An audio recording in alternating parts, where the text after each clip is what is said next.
Yeah, that would be absolutely ideal. Thank you. Yeah, that's exactly the kind of thing I was thinking about. No, I really appreciate it. Brilliant. So, yeah, look forward to working with you next week. Thank you. Cheers for now. Bye. Hello. Uh, you've joined me preparing for quite an important meeting I'm facilitating next week with a client, and in particular, you've found me preparing my supporter for that meeting, which is the focus of this month's sales tip, the sales tip for November 2019. Which begs the question, of course, what's a supporter? Well, a supporter is somebody who is going to be at a meeting where there's going to be multiple people there. It could just be two, three, four, or it could be a much bigger audience than that. There's somebody who's going to help you achieve your objectives at that meeting. Now, they're not going to do the selling for you. You're the person who still does the selling. But there's somebody who can contribute significantly to the conversation and either provide important pieces of information or help you manage a particular situation. Let me give you a couple of examples.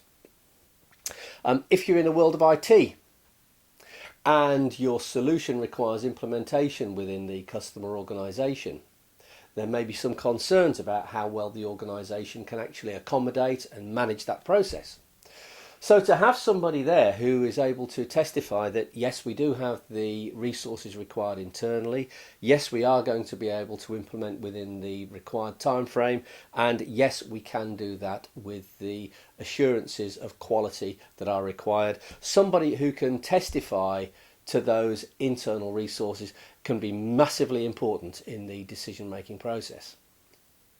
If you're involved with something that helps production capacity for an organisation, it can be useful to have somebody there who is willing to confirm that yes, we are definitely expecting an upturn of a given percentage increase in requirement for capacity next year, and so endorsing the need to invest in whatever it is that you're selling and promoting.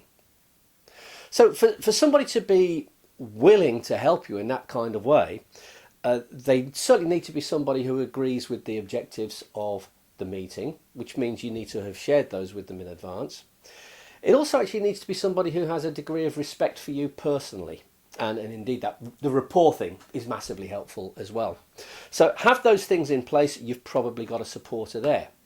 But as I mentioned earlier, this is not just necessarily about providing pieces of information. It can be to help you along the way. A classic would be an internal meeting. My previous examples were about external meetings, meetings within organisations, customer organisations and prospect organisations. But it could be that you are presenting internally and you know, you expect, you're predicting that one of the audience is going to share, raise a particular worry and a concern.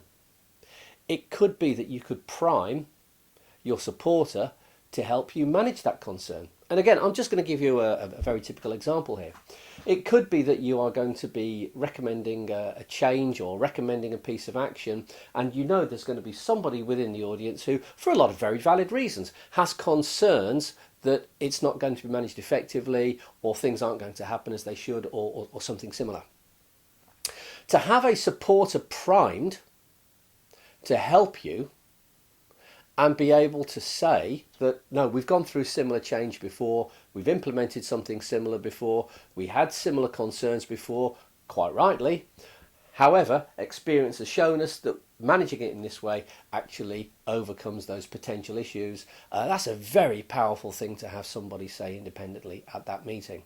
So when the concern does arise, you can empathise and say, I actually fully agree that is something we need to be aware of. But I understand that we've had that kind of situation in the past. And that can then prime your supporter to come in and say, yes, we have, blah, blah, blah, blah, blah. So, presentations, they are massively important. It's not just the messages that you convey, it's the way you convey them. And the whole realm of presentation skills is a highly professional area. Just one part of it is chairmanship of the meeting and thinking in advance, can I have a supporter there to help me along the way? How can they help me? Who are these people? What do I need to do to prime them so they are prepared to support and assist me as and when required? And you know, even if it turns out you don't need to use your supporter, isn't it great to go into an important presentation knowing that you've got somebody there willing and able to help, assist and support should the need arise? Hope that makes sense. Call to action this month. Don't forget, for your next meeting, think through in advance. This is a big part of planning in advance. Who could my supporter be? How can I best utilise them? How do I need to brief them and bring them on board in advance of that important presentation and session? Hope that makes sense. Look forward to seeing you next month.